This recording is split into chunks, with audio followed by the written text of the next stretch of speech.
Hi there, esteemed audience, and welcome to another episode of Middle Grade Ninja. I'm your host, Rob Kent, and couldn't be more excited today.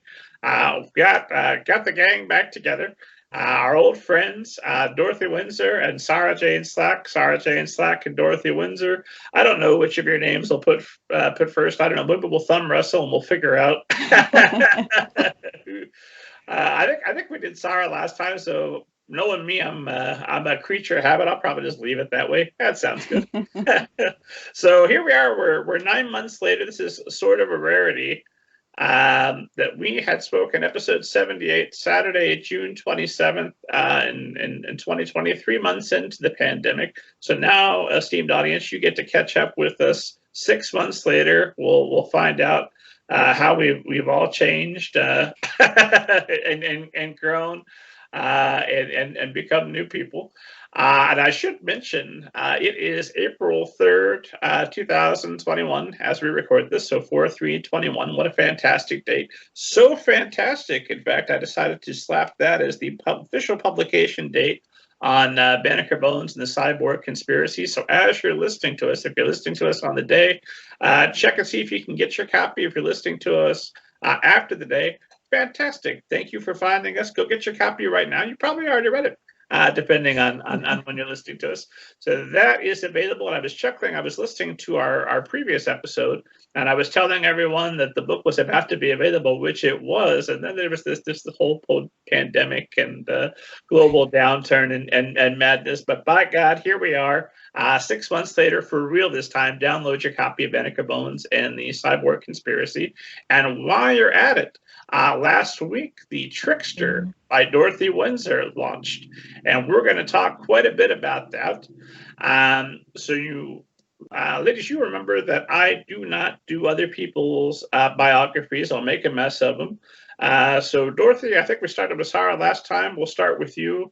Remind esteemed audience who you are and why they should be thrilled that you've come back to us. Well, I'm a former tech writing teacher, tech writing professor who decided that writing fiction was a lot more fun, somewhat less profitable, but a lot more fun.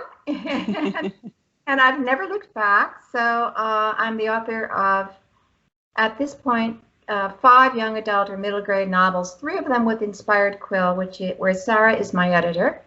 And I'm very pleased to be there. I live in the Chicago area.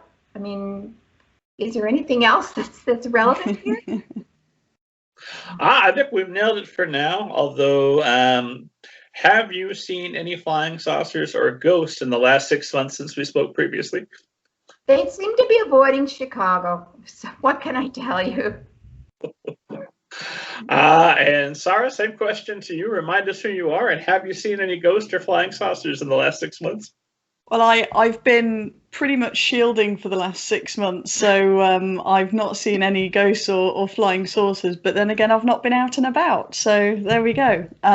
So I'm Sara Jayne Slack. I'm the managing director of Inspired Quill, which is a tiny independent traditional publishing house based here in the UK.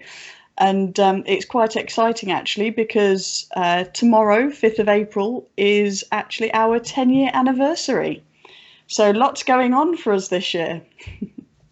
That is extraordinarily exciting. Congratulations on a whole decade. Yeah. Scary, but exciting. So we'll do this again 10 years from now to celebrate the 20-year anniversary. And by then, Dorothy, I assume you will have published, at least another... How long did it take to publish the first 5 books? Oh, 6 years, maybe? Okay, so you should be up to what, like 18, 19, maybe even 20 by the time we do this again. I take it back. I think the first one is 2015. So however long that is, that's 6 years, isn't it?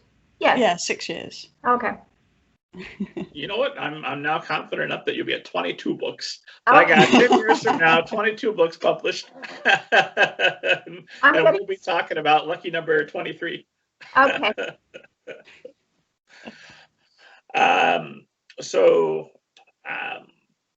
Well, I guess the most obvious question to ask is, here we are 6 months later. How has quarantine treated you? How have the last 6 months since we spoke been? I'm assuming that you're not living in a Mad Max type apocalypse, but then that's not what I'm seeing on the screen behind you. But outside the house, who knows what could be going on? Sara, I'll start with you this time. Yeah, it's been quite an eventful few months actually. So moving in the middle of a pandemic, and also we'll be moving again in a few months' time. Things still going quite at pace, shall we say, with Inspired Quill. So at one point we were trying to publish between 6 and 9 books a year. We've scaled that back slightly to 5. But that's now sort of locked in, if you like. So we've managed to keep up with our schedule. We've honoured all publication dates instead of having to push any back.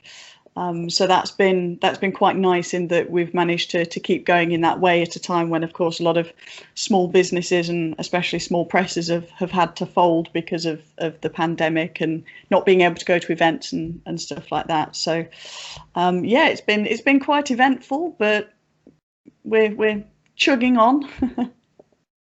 You're celebrating the 10-year anniversary. We're about to get to the 20. So it sounds like it's all mostly going swell for you, which is going to be, by sharp contrast, I assume everything is miserable in Dorothy's neck of the woods.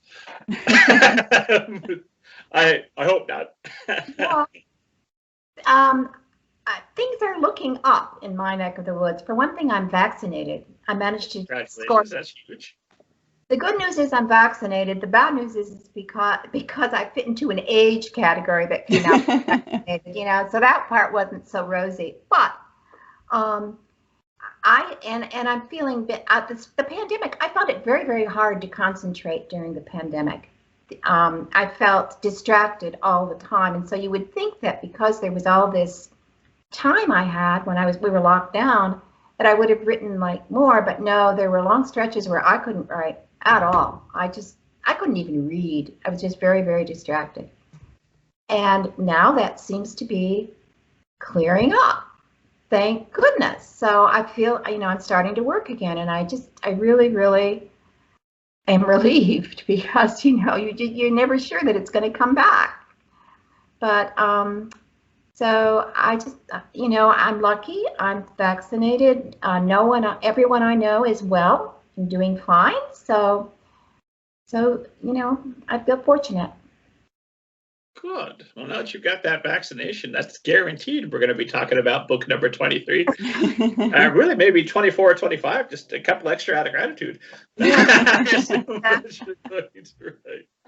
I 100% relate. It has, my mind has been mushy many a days since we last spoke, and just days where I guess what I'm doing today is watching the news and objective horror and checking Twitter on a regular basis. Yeah. But I'm with you. We've just opened up vaccinations here locally, so Mrs. Kent and I will soon be getting ours.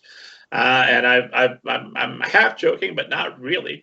And when I think that 4 years ago, I've just enjoyed Zack Snyder's The Justice League. And 4 years ago, things were so bad in our country that the Super Friends made a terrible movie, and it broke my heart. And I said, all my life, I've dreamed of the Super Friends. And here we are 4 years later, about to get vaccinated, and the Super Friends are good again. Like, oh my God, it is going to be okay. We're going to be all right. It's a metaphor. It is. The hopefulness of the Zack Snyder's Justice League inspires hopefulness within my overall life. If Superman and Batman can get through this, by God, we'll all be fine.